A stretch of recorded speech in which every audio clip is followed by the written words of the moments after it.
السلام عليكم ورحمة الله وبركاته ومساء الخيرات عليكم جميعا. النهاردة هنتكلم على لقطة قد تحدد سعادة كثير من الزوجات واستمرار كثير من الزيجات بشكل سعيد، أو لا قدر الله العكس. تعاسة كتير من البيوت ممكن تتبني على هذه الملحوظة اللي هي إيه؟ أنا لاحظت إن حماتي ما بتحبنيش من قبل الجواز، بس ما ركزتش قوي أصل ابنها بيموت فيا. ماشي. لاحظت ان حماتي مش مستلطفاني قوي من قبل الجوازه، بس انا علاقتي بالبنت رائعه. ماشي. طب هو احنا لو لاحظنا الملاحظات دي من قبل الجواز يا سماح نكمل؟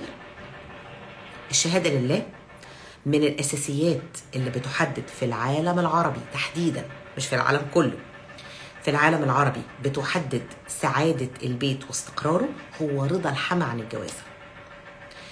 80% من الزيجات اللي بتتم والحما غير راضية بتنتهي لسبب أو لآخر، وبتكون الحما أحد العوامل المؤثرة في انتهاء هذه الزيجة. طب وال20% اللي فاضلين يا سماح بيعيشوا في تبات ونبات؟ للأسف لا، بيعيشوا كويس. ممكن تكون العلاقة بين الزوج والزوجة لطيفة، ولكن بيفضل فيه منغص مستمر لأن طرف من الاتنين مش راضية، وبالتالي في أي احتكاك، في أي مناسبة، في أي لقطة لا تتوانى عن توضيح عدم رضاها عن هذه الزيجة. وقد تقع بعض الحموات الجميلات في وزر ثقيل اسمه التخبيب. يعني إيه؟ يعني ما تعديش سقطة ولا لقطة لمرات ابنها من غير ما تبروزها وتوضحها، وبص أصل هي كذا، أصل هي مهملة في كذا، أصل هي ما خدتش بالها من كده، إزاي مقصرة في ده، إزاي سايباك بتعمل كده، إزاي سايباك ما بتعملش كده، إزاي عملت كده، إزاي ما عملتش كده، إزاي ولادك بيعملوا كده، إزاي ما بيعملوش كده. وبالتالي بالبلدي كده كتر الدوي على الودان أمر من السحر. عشان كده في 80% من الحالات السيناريو ده بيحصل. طب السؤال اللي بيطرح نفسه، هو في احتمالية ان حماتي تبقى ما بتحبنيش وفجأة تبقى بتحبني او مشاعرها من ناحيتي تتحول؟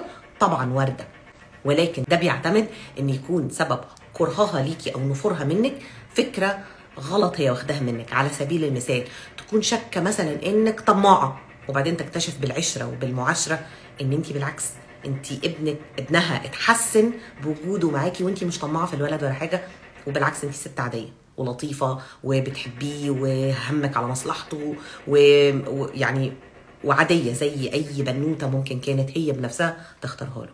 في الحالة دي ممكن لو هي منصفة تتحول للقطة إنها تستحسن وجودك في حياة ابنها، وبالعكس وتشيد بيكي قدام القريب والغريب.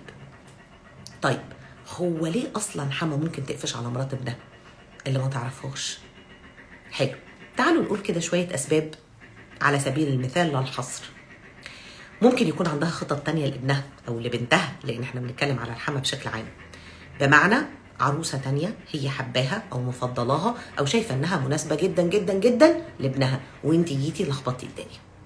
السبب التاني ممكن تكون ببساطة شايفة أن انتي شخصيا غير مناسبة لسبب أو لآخر، أو بالنسبة للشاب هي شايفة أن انت غير مناسب لسبب أو لآخر. ممكن تكون عرضته، ممكن تكون ما عرضتوش.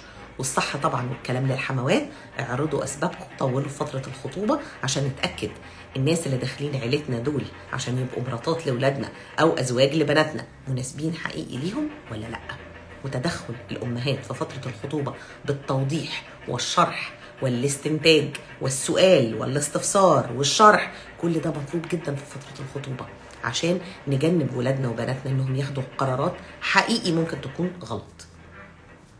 السبب الثالث ان حضرتك تكون حكيت عن خطيبتك او عن اللي انت بتحبها موقف مش المفروض ماما تسمعه فقفلت منها من قبل ما تشوفها اصلا.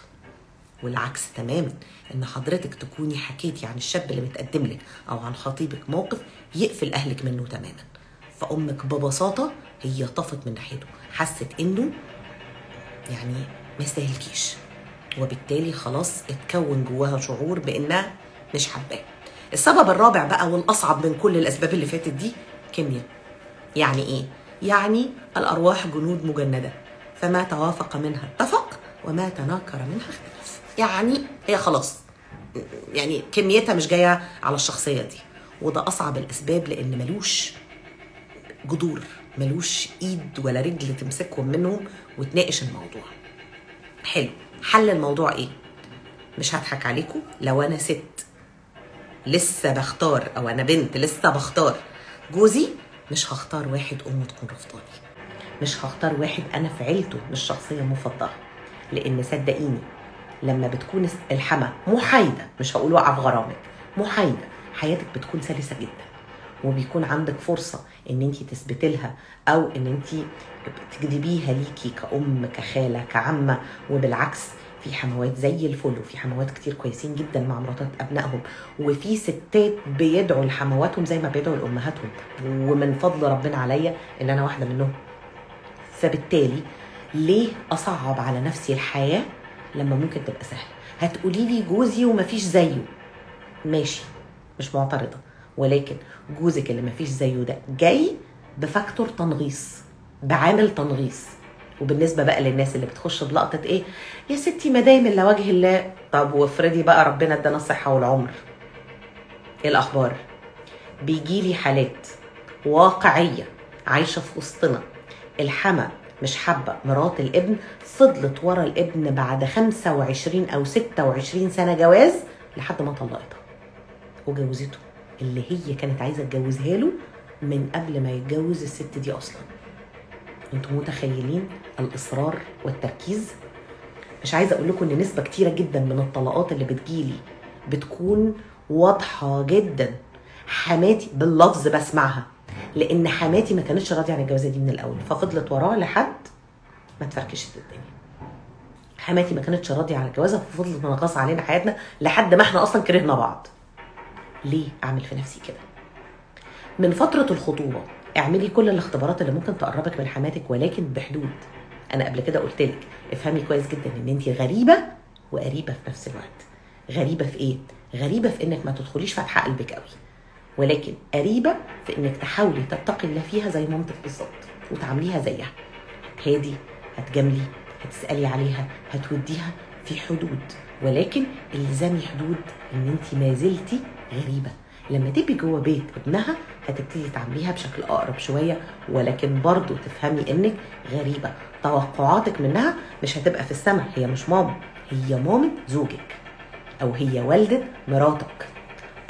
في حالات استثنائيه من ولاد الاصول او بنات الاصول اللي بيطلعوا حقيقي بتعاملك مش زي بنتها، بقى ممكن تعاملك اعلى من بنتها عشان تحببك في بنتها وعشان تبقى هي همزه الوصل. ودي شائعه قوي في امهات البنات ان يبقى جوز بنتها عندها اغلى من بنتها، ولكن في مامهات الصبيان نادرا ما بتبقى البنت اغلى. انا قلت نادرا، مش عمرها ما بتحصل، نادرا ما بتبقى البنت اغلى من ابني، ولكن بحسن المعاشره وبحسن المعامله حقيقي ممكن توصلي للقطه دي. ولكن مؤشر خطر جدا ان حماتك تكون ما بتحبكيش من قبل ما نقول يا جواز اصلا. ربنا يهدي الجميع ويصلح حالنا، ونحسن الاختيار، ونحسن توجيه بناتنا وابنائنا، ونحسن استخدام فترة الخطوبة عشان تبقى الاختيار لجوازة تدوم العمر كله. ربنا يصلح حالكم وحالنا، يسعد البيوت كلها وبيتي من ضمنكم، ويسعد الشباب والبنات كلهم، وولادي وبنتي من ضمنكم بإذن الله تعالى. أشوفكم على ألف خير. سلام عليكم.